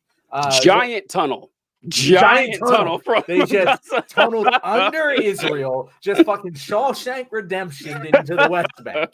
And it honestly, TJ, I've been supportive isn't the right word, but tolerant of Kamala's position on what's going on in Israel. This, and I mean, I haven't been tolerant of Biden's position, but I've just kind of resigned to myself to it's not going to change under Biden. The West Bank was always the one where it's like you can't. There's no arguments. Like none. Like Gaza, at least there's bad arguments to be made. Yeah, but there is a terrorist group there that did do very bad things, and without any like knowledge of the situation or anything, it's reasonable that a person would be like, yeah, a country has a right to defend itself against a terrorist group. That doesn't exist in the West Bank. Like, and they're not even fucking pretending. In fact, I wanted to share this quote because this isn't just me saying this, guys. This isn't just us saying this. I want to share this quote here from a member of the essentially, because I can't pronounce what it's actually called, the Knesset, you know, the Israeli Congress, essentially, Ofer Kasif. And he said, this government, led by fascists like Netanyahu, Smotrich, and others, they are not interested in the security of anyone, including the Israelis, he told Al Jazeera from Tel Aviv. Kasif added the government's negligence in this handling of the captive situation. Had they had any kind of commitment to the security of the Israelis, the first thing the government would have done is to release the hostages. But they are not interested in that, he said. They are interested in the subjugation of the decisive palm, which boils down to annexing the Palestinians and the occupied Palestinian territories, deporting the Palestinians from their homeland and killing them. This is not some random, you know, people that you're seeing online. This is not some hardline Palestinian supporters. This is a fucking Israeli congressman for American parlance. And this is exactly what is happening. Like that, we've been saying this has been happening. We've been saying this was going to be the next step. And you know what? I kind of doubted that it would. I didn't think that they'd go this far because it felt like there was probably a red line there. But goddamn, there has to be a red line drawn. Like this is what gets really bad. Like and Gaza was already really bad. But like if you let this keep going, this is like just appeasing Hitler all the fucking way. It's you just can't let this go on. What do you think, EK? Yeah, like honestly, I'm surprised this didn't happen sooner. It's probably has to do with Biden stepping out because, like, not that I have a whole lot of hope for how Kamala would handle this situation, but I think they're trying to do as much as they possibly can right now while Biden is still the person in charge, being a lifelong Zionist as it is. But like, this is just, I mean, this was clearly the goal from the start, you know, like another one of Israel's preemptive defense techniques. They're defending themselves by striking first. It's just so annoying. Like, I don't even have the freaking right words to say this. It's just disgusting, man. You're just doing this in front of everybody. Like, you know, we can all see it. You know, these people, like, we have the technology to see it. You know, it's right out there in the open. Like the amount of stuff that we see and our government sees, like, isn't like there isn't a huge wide gulf between like both of our perspectives anymore, because like there's much better reporting out there. People have cell phones, people have social networks. Like, to harken way back to the start of this live stream, like stuff like Telegram exists where you just throw that unencrypted, and like, so I mean, it's like something has to be done. Like there have to be red lines drawn. You know, there's zero excuse. There's no Hamas in the West Bank. There's no like armed like group out there that's going against people. Like you already have people living in apartheid over there. You have people having to go through checkpoints and wake up super early just to cross into, you know, let's cross the border into like official Israel to like go to work and everything like that. And they can get held up for hours upon hours. You have more babies being delivered like out in the streets, you know, in people's cars because they're still held up at the checkpoint. Like these are not people, you know, that are like actively attacking like their oppressors or anything like that. They're just trying, you know, to make it to the next day, survive, hopefully be able, you know, to not lose their house. So it's just it's so damn frustrating to watch this over and over and over, and just completely escalate and progress. And you know, we do nothing about that over here. Like we can put brakes on. We don't have to send them 20 billion goddamn dollars. Like we can be like, hey, this is enough. You know, enough is enough. Yeah. What I'm interested in seeing over the coming weeks is the defenses from the American populace. Like I'm really interested to see what people say who have spent like the better part of a year now saying that, listen, I know it's a tragedy, I know it's sad, but October 7th happened, so all those kids need to die. I mean, that's basically what people have been saying for the better part of a year.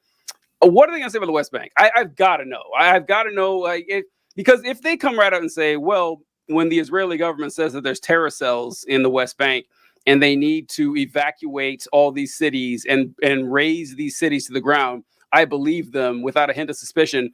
I was like, okay, not only are you immoral, but you're a goddamn idiot. There's no way you can believe that's actually accurate. And as far as the red line goes, this is interesting to me as well, because like if Harris comes out and says, all right, I'm not going to support anything in the West Bank, I don't see how that's going to be a bad statement. I really don't. Because, I mean, with your regular American citizen, you could convince them after October 7th. Yeah, like John said, you know, you had this terror incident that happened. A lot of people were kidnapped. A lot of people died. They don't know the history of what goes on in Gaza and the West Bank, or the geopolitical and social relationships between the Israeli government and Hamas. They don't understand the intricacies, but they had this visceral action that took place where a lot of innocent people died. Okay, like anyone would think that they should respond to that. There's nothing like that in the West Bank. They're going to try to tie it back to October 7th because, interestingly enough, since October 7th, they have been conducting operations in the West Bank. It's gotten a lot less press, but they've been in there for a long time. But now they're amping it up. I just don't see how. I don't know how much political capital you could actually lose by saying, all right, we're not doing anything more. You guys can do whatever the hell you want. You guys are a sovereign nation, but we're not going to give you a dime, or we're not going to give you any weapons for this as long as you continue this operation, you know, on the eastern side of the country. I don't know. What do you think about that, John? So 80% of Democrats already are for an arms embargo. I don't know what that looks like across the entire country. But I know one American who is not for an arms embargo, and that is one Joseph Robinette Biden. Yeah. And that is really the big, I don't know, to all of this is how much of Kamala's position on Israel is her own. How much of it is Joe Biden telling her how far she can go while still being the vice president of the United States under his administration? I don't know. I don't know what mechanisms that the president has to enforce their vice president saying or doing things, especially like this is a very weird situation where there's kind of two scenarios here. Either because the obvious, you're right, the obvious like politically advantageous thing to do would be to say, hey, definitely don't go into the West Bank, guys. We can't have you doing that, because I think I said this yesterday, TJ, or I might have said it last week, whatever. Netanyahu has every incentive to cause as much chaos as possible leading up to November to hurt Kamala's chances of winning because he wants Trump in office. Because if Trump's in office, he gets to stay in power. If Kamala is in office, I think actually the biggest piece of evidence that Kamala will be harder on Israel is that this is happening. You know, like this is probably happening because Netanyahu needs to escalate and hurt Kamala's chances because he sees the writing on the wall. It kind of makes sense. But on the other side of that, you go, there isn't actually any like legal power Biden has to stop her from saying this. So like, she kind of should just come out and say it. It's electorally feasible. It's the right thing to do. And the longer she goes without saying it, the less I believe that she'll do anything, you know, to make progress with Israel and Gaza and Palestine and everything. EK, how have you been reading Kamala in general and how you expect her to respond to it, how you want her to respond to this, how you expect her to respond to this, and how you think she will respond to this? Okay. So like I want to say one more thing on this whole topic before I answer that. Because I've often said that like Israel is like the least safe place on earth, like for Jewish people. Mhm. Like this, like so There's probably some less safe places, but yeah, in general, yeah. like I would rank Israel number one. They're certainly less safe than they are here, people. Despite what Biden will tell you. The continuation of this, especially with them moving into the West Bank now, is not only making Israel a less safe place or an unsafe place for Jewish people, but it's making the world a less safe place for Jewish people. Like me as a content creator, like I have to argue with people in my comments, telling them not to be anti-Semitic, like, or not to say stuff that is clearly anti-Semitic. I've seen several other content creators saying, hey, don't say no anti-Semitic stuff like that. Like this is not going to help with that. Like this is only going to like make things much more difficult for Jewish people. I mean, the lion's share of a lot of these protests and student movements and everything have been a bunch of Jewish kids. You know, they are always the one that we put out at the forefront.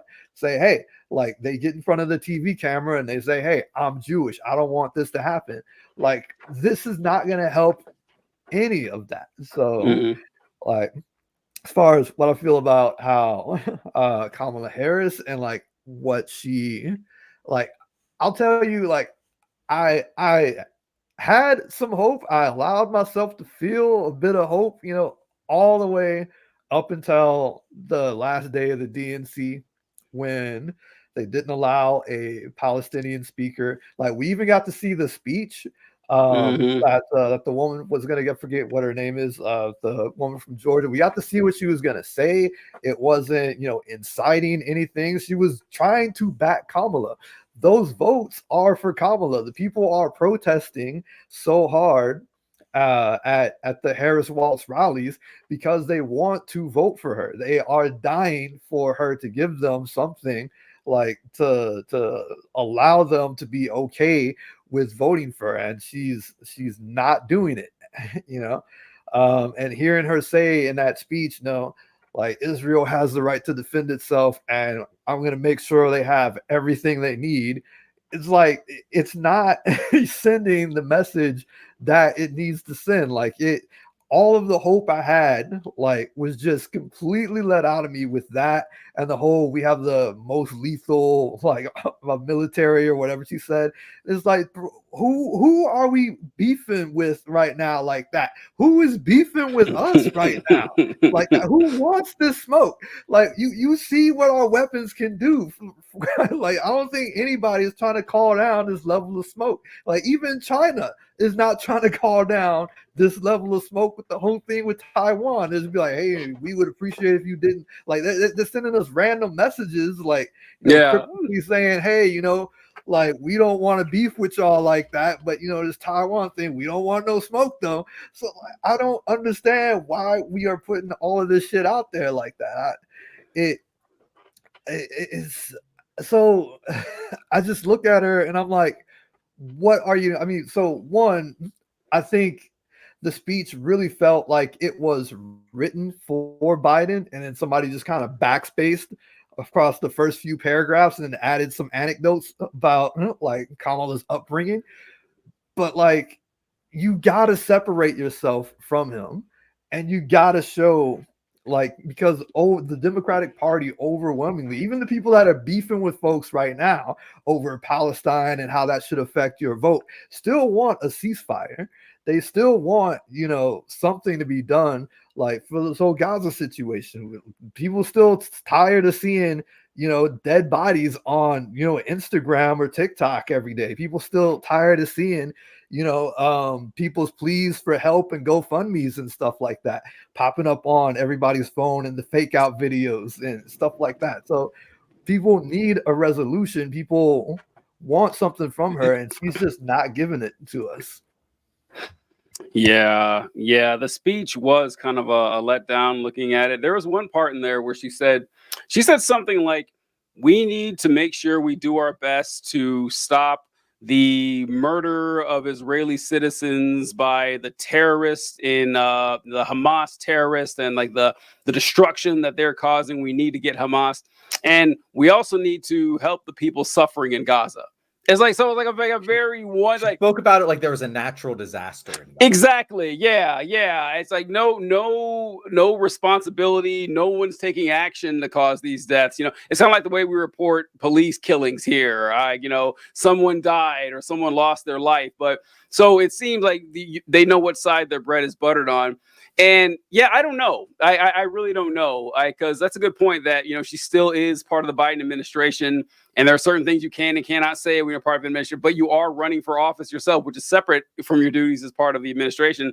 So yeah, I just don't really know how that's going to end up. And what you were saying, John, that Netanyahu is making this action because he believes that Trump would be better for him than Harris would be. But he wouldn't know, I guess, because Biden gives him pretty much everything he wants to. It's not as if Biden is holding him back. But Harris would be at least a wild card. If nothing else, he doesn't precisely know exactly how she would behave. And she did at least do something performatively by not attending his speech and meeting with him in private. Who knows what she told him in private, that he could be operating on that information as well. Oh, go ahead.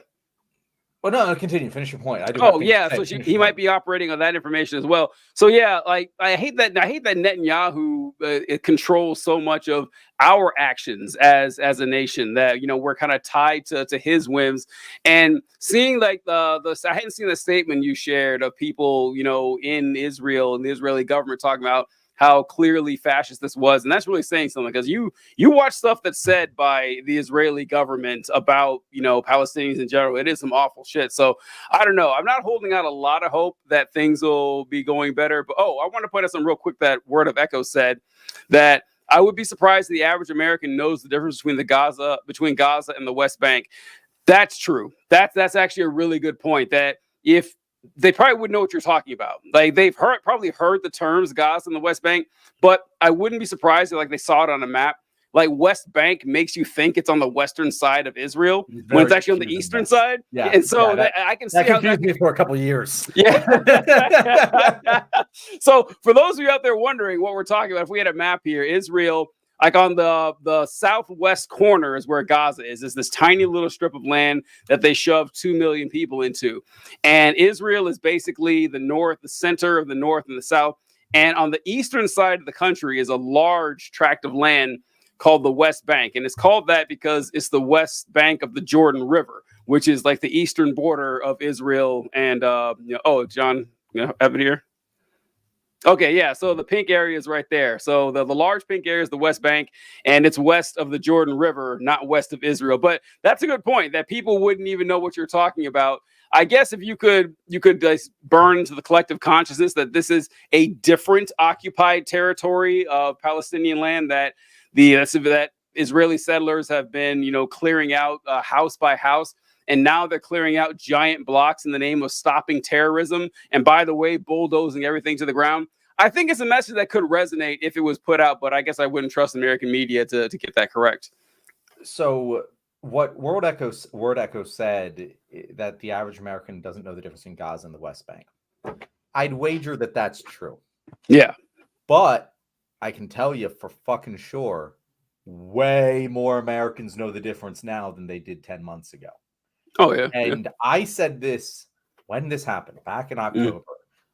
We're about to be in October again. God damn. That's wild. Yeah. Back in, I can't believe it's been going. Like I know. I couldn't believe the Ukraine thing was going on so long, but like this is like I cannot believe that this is drawn on so long. Anyway, what I said back in October, I was like, this is very bad for Israel, because Israel, if it had just continued to operate how it was, could have just kept doing this forever. Like America would have been by its side forever. They could have continued to occupy the West Bank. They could continue to, house by house settle and just slowly over the course of decades ethnically cleanse Palestine. They were on the track. It would have. There was no stopping it. But this has made everyone aware of it. We all didn't. I mean, by we all, I fucking talked about it, but it was a scary thing to talk about. I remember when this first started happening in October, we were terrified. It was you and when we still had Erica and we saw Desmond here, like we were talking about. We're like, how much should we talk about this? Because we were scared. Because of the reaction that we always got was censorship, was being called anti-Semitic. This was the status quo for my entire lifetime.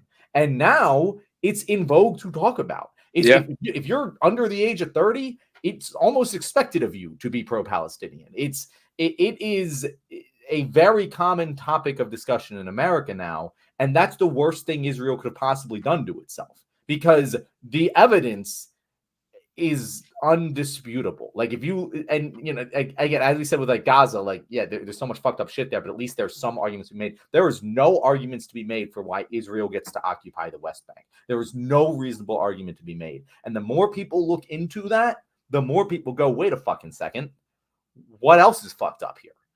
And if the American and it's already over. Like, as I said, everyone, like, I don't know, probably 80% of the population under 30 is pro-Palestinian. By the time, enough old people die and enough young people grow up, like, it's going to be over. America's going to stop supporting Israel, and it's all their own doing. And it's the worst possible thing for them. And if they continue to invade the West Bank like this, well, more people are going to learn that difference. And it won't be too long until the average American damn well knows the difference between the West Bank and Gaza. And it's beyond dumb. What Netanyahu's doing, even if he's trying to accomplish the goals that he wants to accomplish, it's the dumbest possible way to go about it. Yeah, the unfortunate thing is, like, they have completely lost the younger generation for sure, but like, it might take too long before the younger generation. And that's the calculus, okay? That's the calculus now. It's like, oh, we gotta kill them all now, because in 20 years there will no longer be an American. Yeah. Yeah, it's like you gotta protest, you gotta make it, you gotta organize. It's like, because dude, if this goes on one more year, like, bro, it's like just trying to imagine what they could be. Or 4 years of a Harris presidency, that's like, Biden has roughly like 80% of the same like policy towards Israel as Biden. It'll be horrific. But that's the other thing you guys were talking about, the speech, and I agree with you. The speech was incredibly disheartening, but she called for an independent state of Palestine. She said that the Palestinian people have the right to self-determination, which is something that U.S. presidents do not say. Like that would have never come out of her mouth a year ago, or anyone campaigning for president. It would have never come out of their mouths. It would have been political suicide to say that the Palestinian people have the right to self-determination. That I should be hearing that and being like, well, that's a massive step in the right direction. If that had just been, none of this had happened and she had said that, I would have been like, oh my God, she's the most pro-Palestinian politician of my lifetime. But this is how bad it's gotten. Like the people have moved past it already. And it's just, it's sad to know what the end result of this calculus is. Like, it's really sad, and that's why I'm kind of like, okay, well, something needs to be done, because Gaza was already destroyed. There is now a lot more open playing field with a lot more people in danger.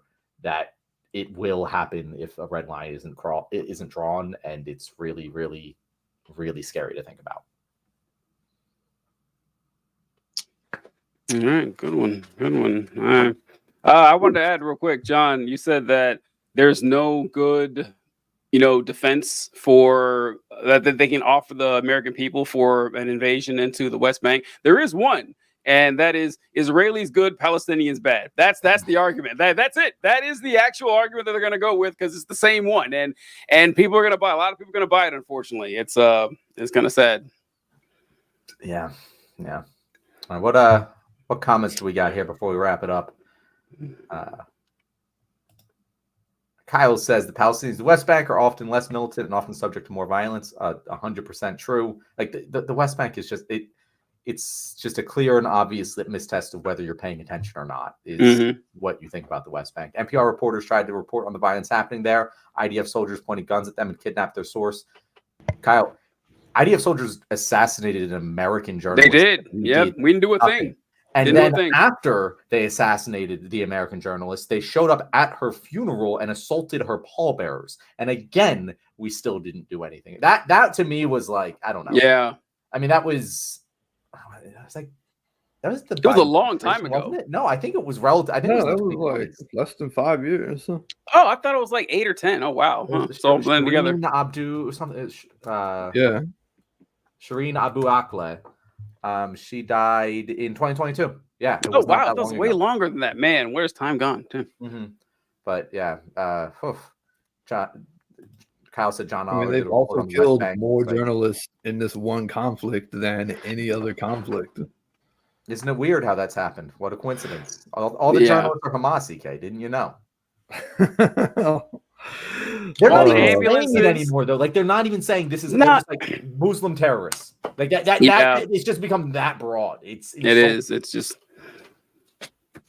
All right. I don't want to talk about this anymore, guys. This sucks. All right. We're going to be talking about this probably again. I know. Yeah, we might as well. You're ready. So, all right, let's do our outro here.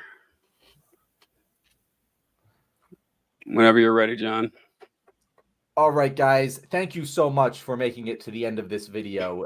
If you didn't know how we do this, we cut the same outro for every single episode. So you either just had a great time laughing your ass off, or you are desperately depressed like we are now since we're doing it after the Israel episode. But either way, if you want more content like this, very much encourage you to like and subscribe. And if you liked what our good friend EK here had to say, EK, how about you tell people where they can find you? Okay, you can find me on YouTube, Instagram, and TikTok at What's Good English. I talk about some stuff there. Been on a bit of a hiatus from burnout, but I might not be burned out anymore. There might be some more videos in the works. We'll see. That's where we look forward to it, EK. Thanks for joining us, everybody. The Left Wing, sponsored by the Israeli government, Los Pollos Hermanos, and the Umbrella Corporation, bringing you the best entertainment possible. Thanks a lot. We'll catch you guys next time. All right, good stuff.